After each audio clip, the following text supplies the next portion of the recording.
அனைத்து ஆத்ம ஜீவன்களுக்கு நமஸ்காரம். இப்பொழுது நாம் எதிர்க்க இருக்க மக்கள் லைவா அவங்களோட குறைகளை கேட்கறதுக்கோசம் இருக்கிறாங்க. என்னன்றது கேட்போம்.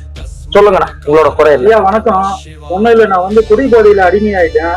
அந்த குடிபோதை அடிமையில இருந்து நான் வெளியில வரணும்னு நினைக்கிறேன். என்னால வர முடியல. என்ன மாதிரி நிறைய பேர் இருக்கிறாங்க. அதுக்கு உங்களுடைய கருத்தை சொல்லுங்க, உதவியா இருக்கும். இதுக்கு பாத்தீங்கன்னா நம்ம மனசுதான் காரணம். மனசுன்றதை விட பாத்தீங்கன்னாக்கா இது நம்மளோட உடல் கிடையாது. நல்லா புரிஞ்சுக்கோங்க. இந்த ஒரு ஜென்மாவை நம்ம எடுத்திருக்கிறோம்னாக்கா போன ஜென்மாவோட அந்த ஒரு தொடர்புலதான் நம்ம இந்த ஜென்மாவை நம்ம எடுத்திருக்கோம். நல்லா புரிஞ்சுக்கோங்க எல்லாருமே. இறைவன் கொடுத்த உடலை நம்ம குடிச்சு குடிச்சு குடிச்சு குடிச்சு நம்மளுக்குள்ள இருக்கிற அனைத்து ஃபேர் பார்ட்ஸ்களும் நம்ம கொஞ்சம் கொஞ்சமா அடிச்சுட்டு இருக்கோம். நீங்க எவ்வளவுக்கு எவ்வளவுக்கு எவ்வளவுக்கு எவ்வளவுக்கு நீங்க குடிச்சு உங்க உடல்ல இருக்கிற ஃபேர் பார்ட்ஸ நீங்க கெடுக்கிறீங்களோ அதுவே அடுத்த ஜென்மாவில சுவாமி உங்களை சின்ன வயசுல பிறக்கும் போதே அந்த ஒரு இப்போ ஃபார் எக்ஸாம்பிள் இந்த ஜென்மாவில உங்களுக்கு கிட்னி ஃபெயிலியரா இருக்குன்னா அந்த கிட்னி ஃபெயிலியர் அடுத்த ஜென்மா வரையும் தொடரத்துக்கான வாய்ப்புகள் இருக்கு. சரி இல்லையா? தான் உண்மை. அப்போ இதுல இருந்து ரிலீவ் ஆகணும்னா உங்களோட ஜென்மாவை பத்தி யோசிங்க.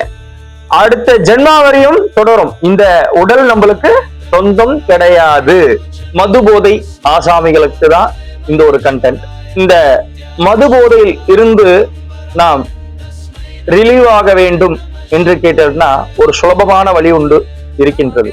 என்னவென்றால் 48 நாள் சொல்லிட்டு அது ஒரு மண்டலம் சொல்ல வரும். சரி இல்லையா? அந்த மாதிரி 3 மண்டலம் இருக்கும்.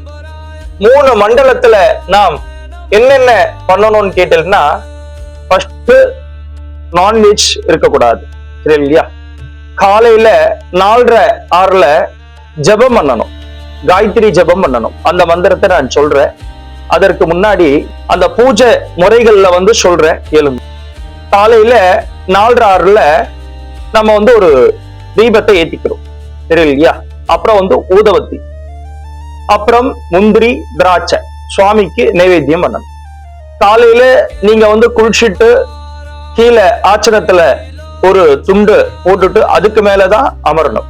கையில ருத்ராட்ச மாலை 108 ஒரு சின்ன மணி ருத்ராட்ச மணி கையில ஜபம் பண்றதுக்கு வச்சு. சரி இல்லையா? அந்த 108 தடவை இப்ப நான் சொல்ற காயத்ரி மந்திரத்தை நீங்க அந்த ஜபம் பண்ணுமாறு கேட்டுக்கொள்கிறேன். ஓம் பூர்பவஸ்வாஹ தத்சவதோர்வரண்யம் பர்கோ தேவஸ்ய தீமஹி தியோ யோ ந பிரச்சோதயாத்.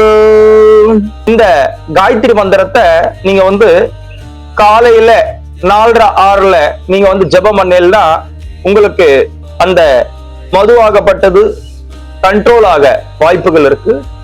இந்த ஜபத்தை கடைபிடிச்சல்னா உங்களுக்கு உங்க குலதெய்வத்தோட அனுகிரகம் பெறுவதற்கான வாய்ப்புகள் உண்டு.